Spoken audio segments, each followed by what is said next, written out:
Над 90% од невработените во земјава се функционално неписмени или нефункционално писмени, а 63% од нив се без основно или со незавршено основно образование, изјави денес вице-премиерот за економски прашања Фатмир Битики на конференцијата за подобрување на системот за стручно образование и обука.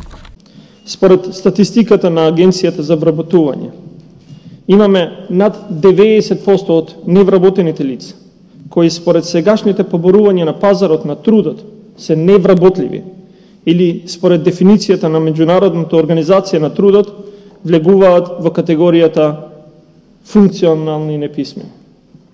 За жал, 63% од невработените во Агенцијата за вработување се без основно или незавршено основно образование.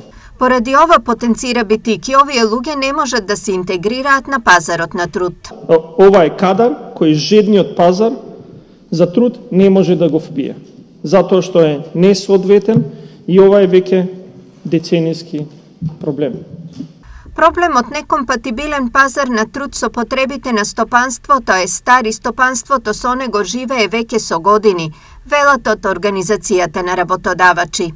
Значи, овој проблем последните десетина години силно удри, а додека порано не беше така изразен.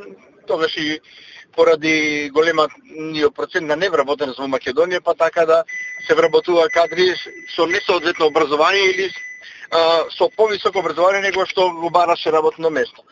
Но, за жал, овој проблем нема така лесно да се реши, најверојатно ќе не прати уште долго време и после влегувањето кој ќе влеземе во Европска унија, одреден период ќе биде застапен како што е застапен во Хрватска, во Бугарија, во Романија и така натаму. Во моментов во Агенцијата за вработување има околу 150.000 невработени, а огромен процент од нив немаат основни знаења и вештини за да можат работно да бидат ангажирани.